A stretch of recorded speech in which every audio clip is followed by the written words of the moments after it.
Hello everyone! Magluluto tayo ng golden pomfret fish. Ito ay ang ating pampano. So ito yung fresh pampano natin na isda. Ayan. Inislice ko syempre para madaling maluto sa hiwa-hiwa. Yan. Yan ang ating lulutuin for today at ang ating content. So ito guys, nag-prepare ako ng mga kakailanganin.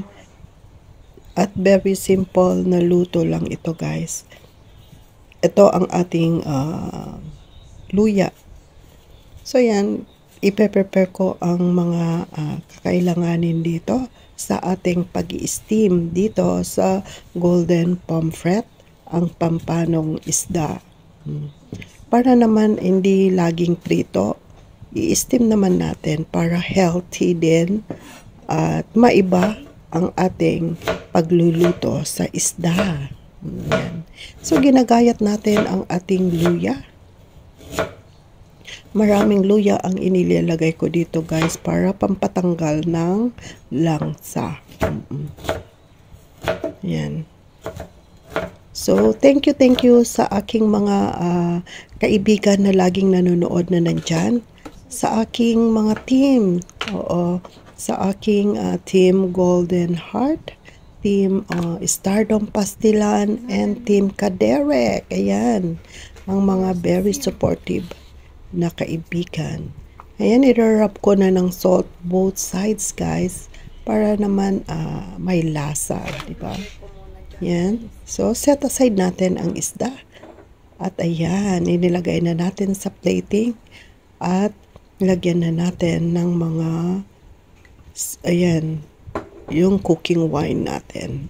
Inilagay ko na rin yung luya dyan, guys. At ang ating konting sesame oil. Napakadali. Madaling lulutuin. So, ito ang naisipan kong i-share. Ayan, nilagyan ko lang ng 2 cup na tubig ang ating steamer.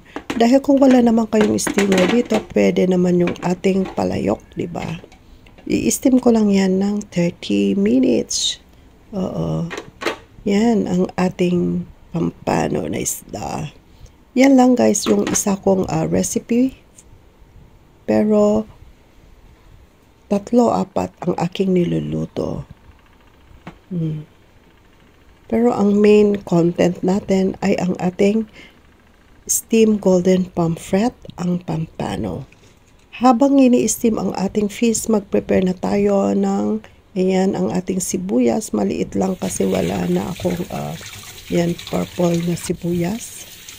Ang ating kamatis at ang ating, yan, laso na, ano ba to? Ano natin? Ayan, laso na sa Ilocano, yan eh. Sibuyas, ayan, dahon ng sibuyas. Prepare natin pang garnish. Oo. Para gagawa tayo ng sauce. At ibubuhos na lang natin sa ating isda mamaya. Yan, yan. Yung matigas na parte, yung stem ng ating sibuyas, yan, i-slice ko lang ng strip.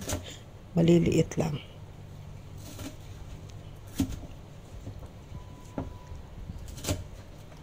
Iba-iba naman, may optional kung ano yung anyong pagluluto.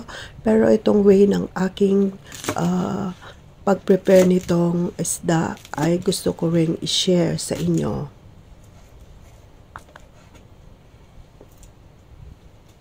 Yan guys, ang ating ayan, sibuyas na fresh leaves. Yan. Ito ay prepare ko. Slice na rin natin ang ating kamatis. Pampakinis ng kutis. Ang ating kamatis. Yan. Very simple lang na luto to guys. Pero pinapasarap natin ang ating isda. Araw-araw na nagluluto ako ng isda guys. Oo. May soup. May chicken, may pork. Ganon ang mga in-check. Gusto nila kompleto. Ricardo's. Kompleto ang laging, yung bang mga meal nila. Kompleto, may protein, may meal, basta lahat-lahat na ganun. Set na palagi ang aking niluluto every meal. Kaya I'm always in the kitchen. Okay, so ayan na, mag-iinit na tayo ng ating kawali. Yan, habang ini-steam ang ating fish, magluluto, i-prepare natin ang ating sauce. Yan, ang ating kawali, mahiwagang kawali, yan. Lagi kong ginagamit. Maglagay ng konting oil para igisa natin ang ating mga prepare kanina, ang ating ginger, onion, at kamatis. Yan. Yan ang ating sibuyas. Luya. Medyo konti na lang ang inilagay kong luya kasi marami akong inilagay doon sa na-steam na fish. Yan. Ayan guys. Siyempre lulutuin natin hanggang lalabas ang kanyang fragrant amoy. Yan. At lalambot.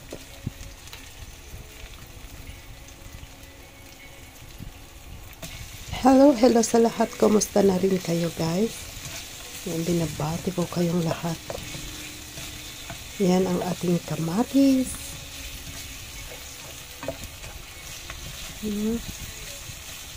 Madali lang to.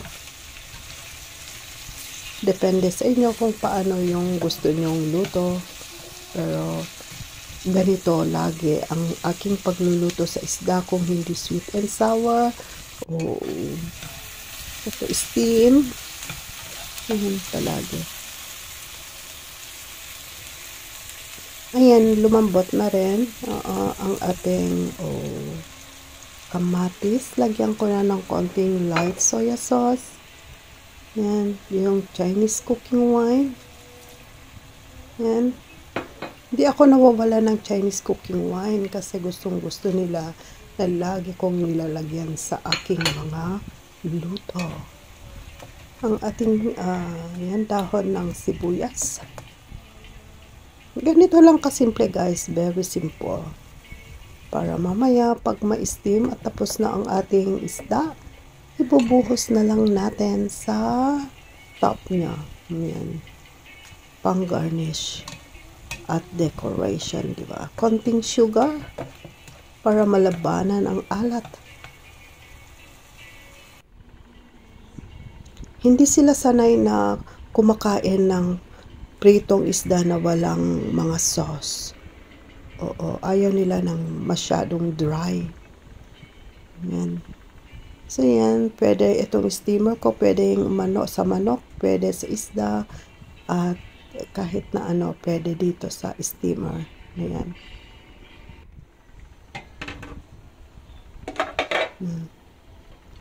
So, patapos na guys. Ayan, ang ating na-steam na isda. Ayan. At ready na natin. Ibuhos na natin sa top ng ating golden pomfret. Diba? Napakadali. Hindi na ako nagprito. In-steam lang. Yan. Ito ang ating pampano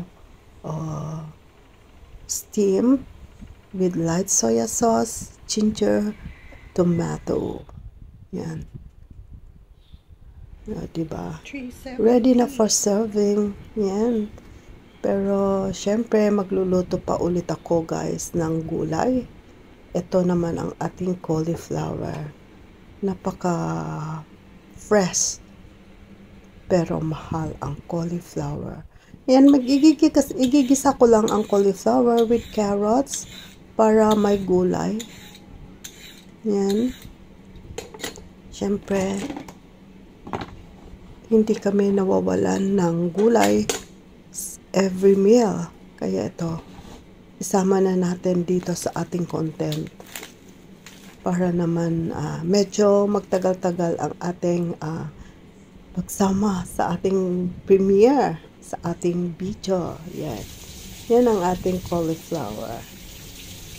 Madali lang din i-prepare, isosaute lang natin, igigisa, lagyan lang ng konting chicken powder, at ready na rin ang ating gulay. Yan. Healthy vegetable natin. Everyday ganito ang ginagawa ko, guys. Lalong-lalo na sa dinner. Pero sa lunch, simple lang ang aking prepare. Ito, yan. Ganyan lang ang pag-ano ko sa ating cauliflower. Parang tinatanggal-tanggal ko lang sa ano niya.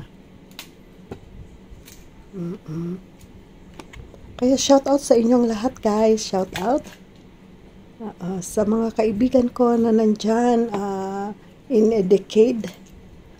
Salamat.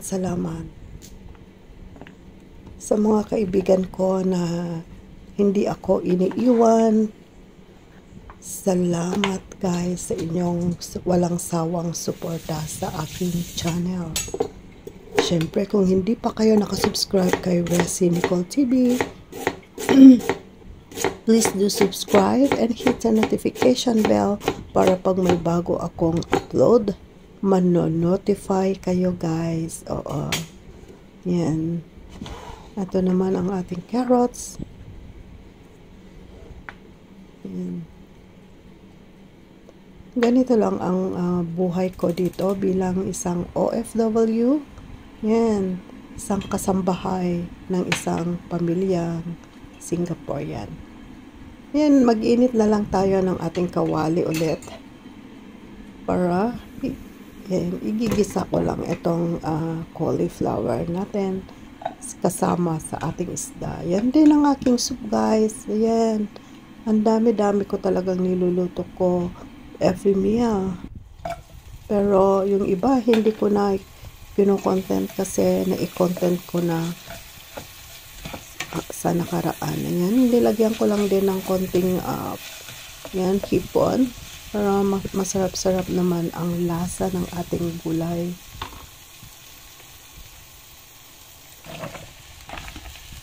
Salamat sa inyo, guys. Salamat sa inyo sa oras at panonood sa aking mga content. Ito na ang ating cauliflower.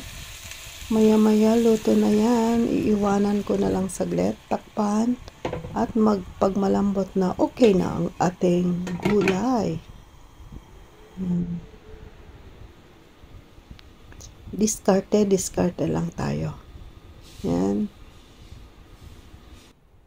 Ito na rin ang isa kong recipe. Ito naman ang ating adobong talong na may minced pork. Thank you all, guys, for watching. See you again. Bye.